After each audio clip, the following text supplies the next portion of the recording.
Is your car throwing a warning light, jerking between gears, or refusing to start? And the shop wants $200 just to check it out? Hold on a second. Don't hand them your wallet just yet. Most of these issues aren't about broken parts. They're confused systems begging for a simple reset. If you care about your vehicle and your wallet, hit that subscribe button right now. Seriously. It's shocking that over 95% of viewers don't subscribe, even though the info in these videos could save you hundreds, even thousands. Subscribing costs you absolutely nothing, but it helps us keep bringing you content that mechanics would rather you didn't see. In this video, I'm going to reveal simple, powerful resets that mechanics use every day but rarely talk about. Let's dive in. First up, reset number 15. The ECU hard reset, your car's full system reboot. Think of your car's ECU, the engine control unit, as its brain. And just like your laptop, sometimes it just glitches. One day it's perfectly fine, the next it throws a check engine light, kills your fuel economy, or even drops into limp mode. Scary, right? But here's the good news. Most of the time, nothing is actually broken. The ECU just gets stuck with bad data. Mechanics know this, and many will happily charge you $150 just to clear codes you could erase yourself in minutes. Here's how you do it. Step 1. Turn the ignition off and pull the key. Step 2. Pop the hood and disconnect the negative battery cable first, then the positive. Step 3. Touch the two cables together for about 10 seconds. This drains any leftover power from the system. Step 4. Now, leave them disconnected for a good 15 to 20 minutes. Step 5. Finally, reconnect them, positive first, then negative second. Start the car and let it just idle for about 5 minutes. What you've just done is wipe the ECU's memory clean. This clears out those pesky ghost codes, restores throttle response, and can truly make your car feel new again. Pro tip. Jot down your radio presets before you start, and make sure you have your stereo's security code handy. Now, if your car still idles rough after this reset, the problem isn't the brain, it's probably airflow. Which brings us to reset number 14, the idle air control reset. Have you ever pulled up to a light and your car suddenly shakes like it's had 3 energy drinks? Or maybe it idles smoothly one day and tries to stall the next. That's usually your idle air control system out of tune. Here's why it happens. Your ECU manages airflow at idle, using an idle air control valve or a built-in program. But every time you disconnect the battery, clean the throttle body, or the ECU stores bad data, it forgets its baseline. The result? A rough, idle, surprise stalls or RPMs that climb for no reason and waste fuel. Mechanics love calling this a deep diagnostic, but honestly, most times it just needs a reset. Here is how you do it. Step 1. Start the car and let it warm up until the temperature gauge sits right in the middle. Step 2. Put the car in park and let it idle, completely untouched, for about 5 minutes. Step 3. Now, switch on the headlights and the AC to add some load. Let it idle for another 2 minutes. Pro tip, don't touch the gas pedal during this process. Pressing it will ruin the relearn. When done right, your car will idle smooth again, without those stalls or wild swings. But if that warning light stays stubbornly on, the next reset gives you direct access to your car's brain. It's reset number 13, the OBD2 scanner refresh. That glowing check engine light doesn't always spell disaster. Many times it's just a stored code from a one-time hiccup, maybe a loose gas cap or a temporary sensor glitch. But here's the catch. Once the ECU saves that code, the light stays on until it's cleared. That's why mechanics love it. They hook up a scanner, push a few buttons, and charge you over $100 for diagnostics. Here's the truth, you can do the exact same thing at home with a $20 OBD2 scanner. It's like having a direct line into your car's brain. Here's how. Step 1. With the car off, plug the scanner into the OBD2 port, usually found under the dash near the steering wheel. Step 2. Turn the key to the on position without actually starting the engine. The scanner will power up and connect to your ECU. Step 3. Select Read Codes to see what triggered the light. Write them down or save them. It's handy if the issue returns. Step 4. Then select Clear Codes or Erase DTCs. In seconds, that annoying light will disappear. Pro tip: if the light comes right back, you still have an active problem that needs attention. Now, what if the issue isn't the engine at all? Maybe it's your screen, Bluetooth, or navigation acting crazy. That's where the next reset shines. Reset number 12. The infotainment or touchscreen reboot. Your car's screen freezes like an old phone, the Bluetooth won't connect, or the navigation thinks you're driving across a lake. Annoying? Absolutely. Expensive? Not at all. Most of the time, your infotainment system just needs a good old reboot. Here is how to do it. Step 1. Check your owner's manual or dive into the on-screen settings.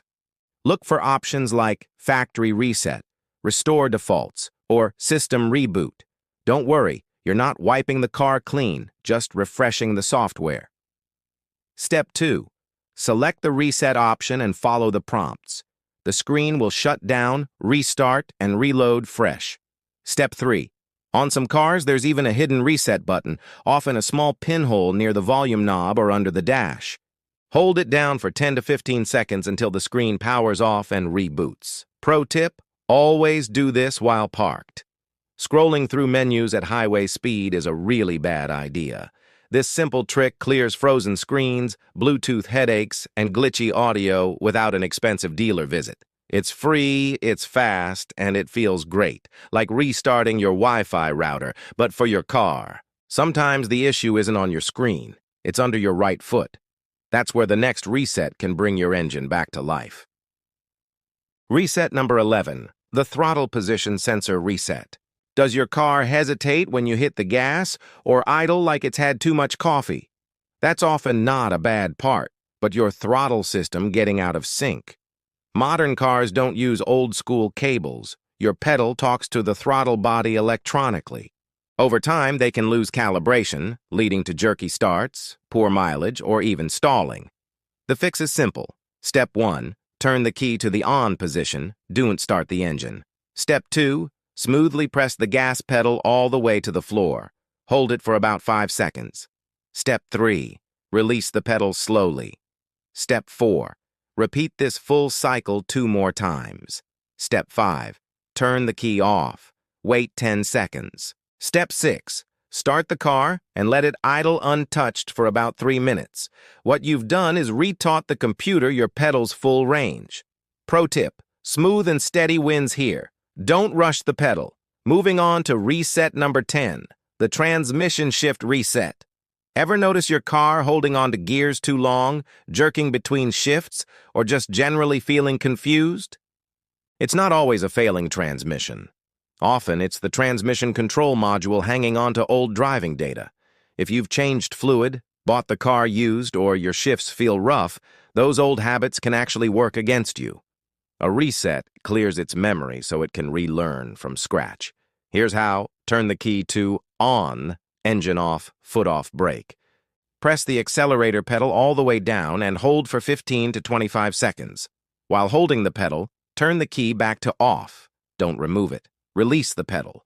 Wait at least 2 minutes. Start the engine normally and drive gently for 15 to 20 minutes.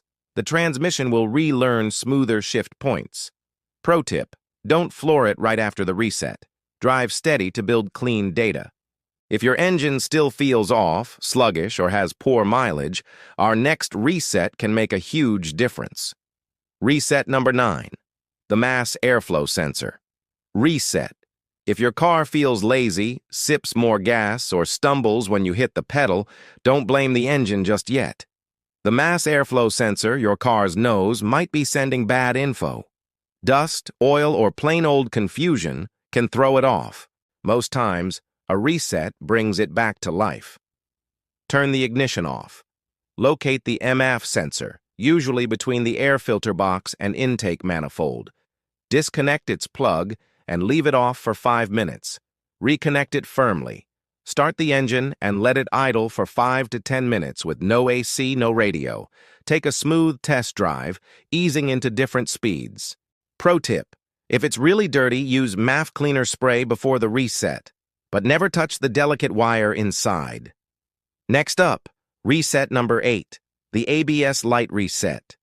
That amber ABS light can be scary, making you picture huge repair bills, but often it's just the computer holding on to bad data. A weak battery, dirty wheel sensor, or even a pothole can confuse the system. Here's what you can try before heading to the dealer. Step 1. Fuse pull. Turn off the car. Find the ABS fuse in your fuse box. Check your manual. Pull it, wait 30 seconds, then pop it back in. Start the car. Step 2.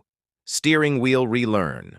With the engine running, turn the wheel all the way left, then all the way right, then back to center. Shut off, restart, and check the light. Step 3. Scanner reset. If you have an OBD2 scanner with ABS support, plug it in, read the code, and clear it. Pro tip: peek at your wheel speed sensors. Mud or a loose plug can also trigger that light. While we're clearing dash warnings, let's tackle one that drives people crazy every winter. Reset number 7. Tire pressure monitoring system.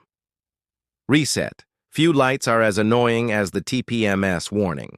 It pops on every time the weather changes, glowing like you're about to roll on flat tires. Here's how you do it yourself. Step 1. Inflate all tires to the pressure on your door sticker. Don't forget the spare. Step 2.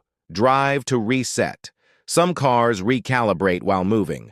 Drive 10-15 minutes at 30+ emp. Step 3. TPMS reset button. Look under the dash, glove box, or near the steering column. With the key on, engine off, press and hold until the light blinks 3 times. Release, then start the car. Step 4. Menu reset. On newer cars, find TPMS relearn or calibration in your infotainment or cluster settings. Pro tip: if the light refuses to die, you might have a dead sensor, but try this first. If warning lights are stressful, nothing's worse than a dead key fob that won't unlock your own car. Reset number 6. Key fob reprogramming. Nothing makes you feel more helpless than pressing your fob and getting no response. Before assuming the battery's dead or rushing to the dealership, know this: sometimes the fob just loses sync. Here's how to fix it yourself. Get in the driver's seat and shut the doors. Insert the key into the ignition. Turn it from off to on about 4 to 8 times, ending in on. Do it quickly but smoothly. On many cars, you'll hear a chime, meaning you're in programming mode. Press any button on your key fob. The doors may lock and unlock to confirm. Turn the ignition off, test the fob. Pro tip: some cars need all fobs programmed during the same cycle, so keep spares handy. Let's dive into reset number 5, the dreaded check engine light. Few things make your stomach drop faster than that glowing orange symbol. Immediately, you're picturing a new transmission or thousands in repairs, right? But here's the reality. Many times, it's just your car's computer storing a code from a minor hiccup. Think a loose gas cap, a weak battery, or a temporary sensor glitch. If you've already fixed the issue, you don't have to stare at that light forever. You can reset it yourself. Here are 2 super simple ways. Option 1, the battery disconnect. Pop the hood, disconnect the negative battery cable for about 10 to 15 minutes, then reconnect it. Start the car, and poof, the light should be gone. Option 2, the OBD2 scanner method. This is my preferred way. Grab a cheap OBD2 scanner. You can find them online for next to nothing. Plug it into the port under your dash. Key on, engine off. Select Erase Codes, and the light disappears instantly. Pro tip: if the light comes right back after a reset, don't ignore it. That means there's a real problem still active. This reset puts you in control, not your mechanic's wallet. Now, while warning lights are stressful, sometimes it's the little comforts that drive you crazy, like your AC blowing hot on one side and cold on the other. That brings us to reset number 4, climate control system. Reset. Your AC acting up, with hot air on one side and cold on the other, feels less like dual climate and more like your car is just trolling you, right? Dealers love this one. They'll talk about bad actuators or control modules and slap you with a hefty bill. But in reality, climate control systems often just lose their place and need a quick reset. Here's what you can do. First up, the quick battery reset. Turn the car off, disconnect the negative battery cable for 10 minutes. Reconnect, start the car, and let the system run. This forces the climate control to recalibrate from scratch. Next, the button combo reset. For many GM, Chrysler, and Ford models, here's a cool trick. Ignition on, engine off. Hold the defrost and recirculation buttons together for about 5 to 10 seconds. You'll hear the vents click and cycle. That's the system relearning its settings. Finally, the manual cycle reset. Set the temperature to full hot for 2 minutes, then full cold. Switch through every vent mode and fan speed. This teaches the blend doors where home is again. Pro tip: always do this with the engine idling and accessories off. Most of the time, this clears up phantom hot and cold battles without replacing a single part. But while climate glitches are annoying, nothing is worse than turning the key in your car refusing to recognize you. That's reset number 3, immobilizer resync. You hop in the car, turn the key, and nothing. The lights come on, your battery's fine, but the engine just refuses to start. Your car thinks you're a thief. That's your immobilizer system acting up. It's designed to stop stolen keys from working, but sometimes it loses sync with your real key too. Dealers know this trick, and they'll happily charge you for a security reset. Here's how to do it yourself. Step 1. Always use the original key from the manufacturer. Spare or copied keys can actually make the problem worse. Step 2. Insert the key and turn it to the on position. Do not crank the engine. Step 3. Press and hold the lock button on the fob for about 10 to 15 seconds.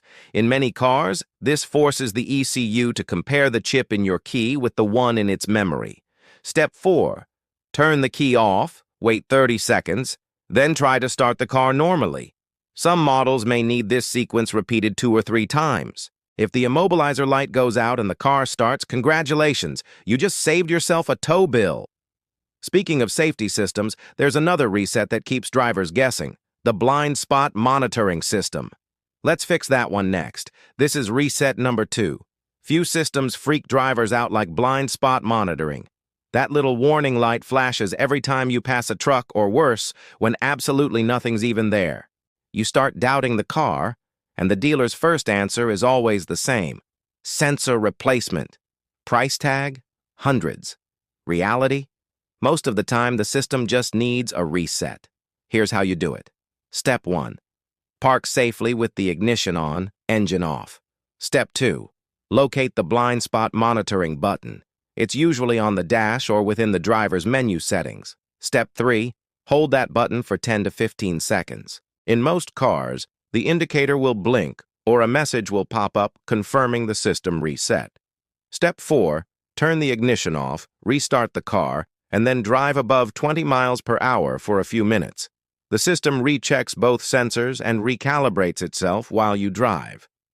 Pro tip: before resetting, clean the rear bumpers where the sensors live. Mud, road salt, or even a poorly applied wax coat can throw them off. Resetting without cleaning often brings the light right back.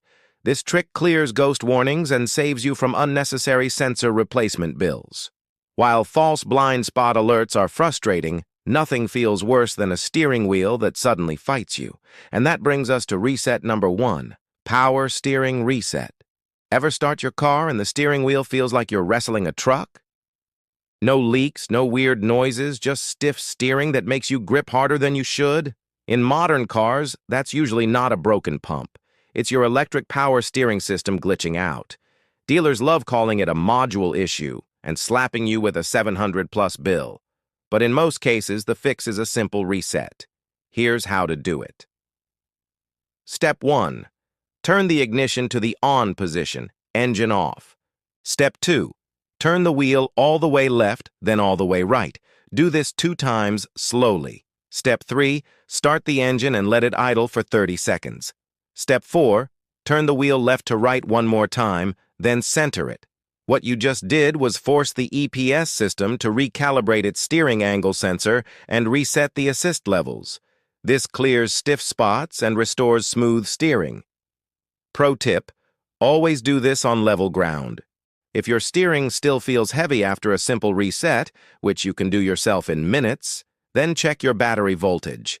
EPS systems are power-hungry, and a weak battery can absolutely make them act up. This simple trick costs you nothing, brings back that smooth steering feel, and proves that sometimes those big problems are just little secrets the shops don't always share. You just fixed your car without spending a dime. But resets are only half the story. Real, proactive maintenance is what truly keeps you out of the shop for good.